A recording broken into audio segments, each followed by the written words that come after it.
You will now be provided with an overview of the submission wizard and its features. These features will include, but are not limited to, the following: Documents tab, Parties tab, Works tab, Contacts, Payments, and Submissions. Let's get started. Documents tab.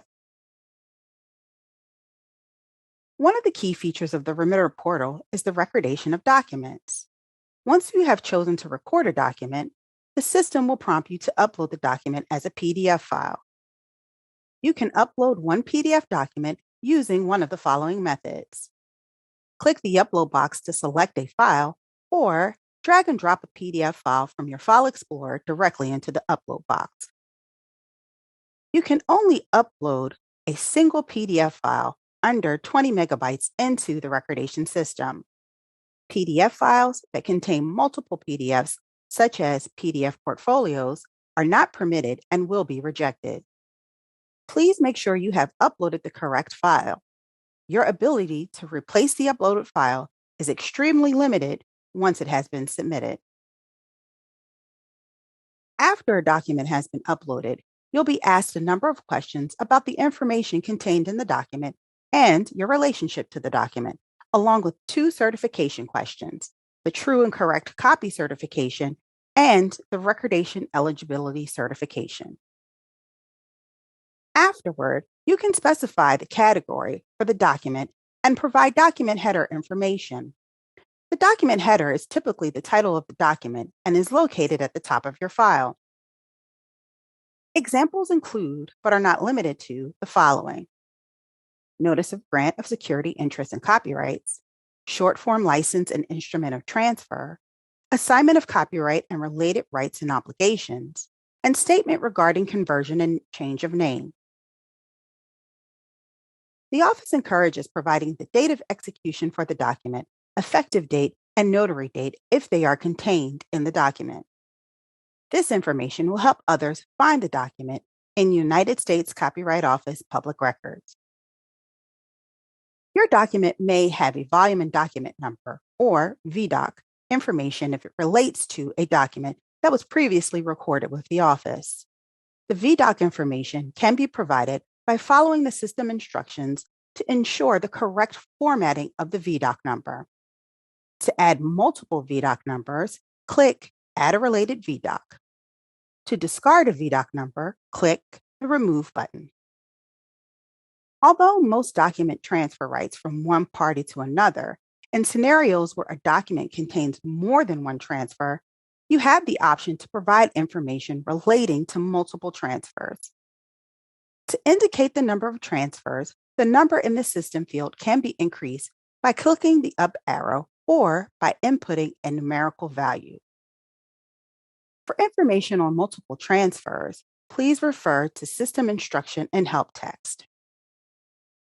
Internal tracking number is an optional field that is not used by the office, but may help you to keep track of filings within your organization. This text box may be populated with alphanumeric data. Once all required document information has been added, click the next link at the bottom right of your screen to navigate to the Parties tab.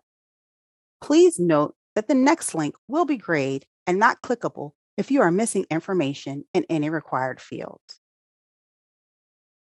Party tab.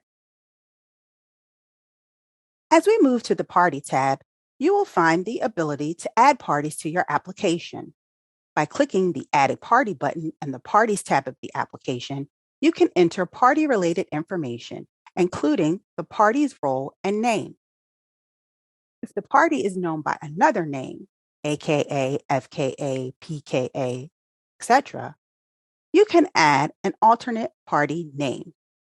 If you have additional information about the party, such as the address, email address, or phone number, you can also add that information on the party screen. You also have the option to record an ORCID, Open Researcher and Contributor ID, or additional party identifier type if applicable. Once all party information is added, click the Save button and then click the next link to navigate to the Works tab. Works tab. To add works, click Yes and determine which method you would like to enter information for each work in your document. You may enter works manually or by uploading them using a template. If you wish to enter your work manually, click the Add Works Manually button. For each work you enter, you must provide either a title, a registration number, or both. You also will be able to indicate the type of work. You may index a work for which a registration decision is pending by providing its title, but not by registration number. Do not enter service request numbers for in-process registration applications in the Recordation system. Instead, once the pending registration application is approved and you obtain a registration number, you may update the indexing information to add the registration number by initiating a correction for your recorded document. Please note that for the purposes of calculating the filing fee, one work covers a single title and/or registration number. Alternate titles and additional registration numbers are considered to be alternate identifiers for fee calculation purposes. If a work you are entering has more than one title, the other titles for the work may be indexed as alternate titles. For example, the primary of a title of work could be Star Wars or Call on Me, and alternate titles could be Episode 4 and A New Hope. A primary title and its alternate titles must be entered separately.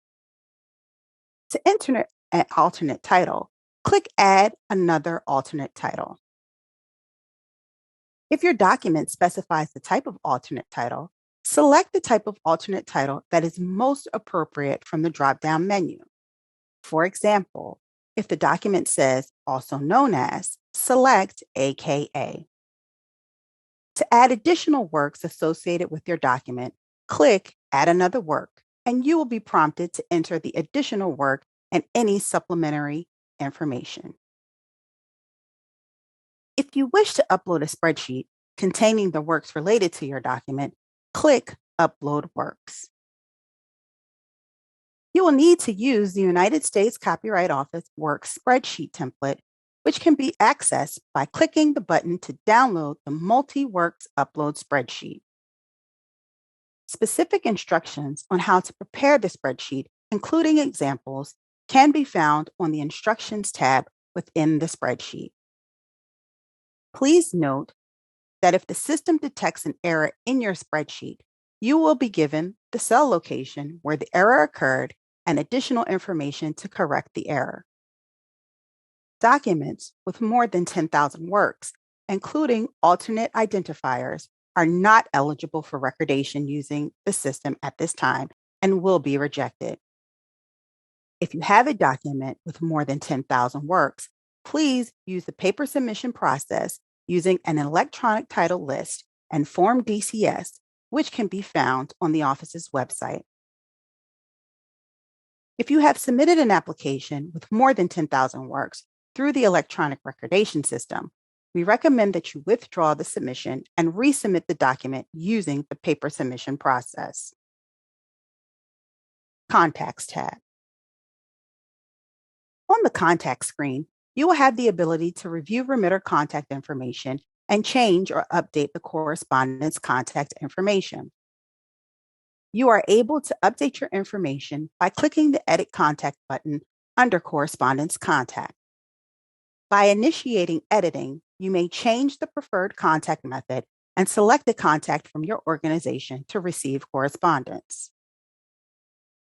Pay and Submit tab.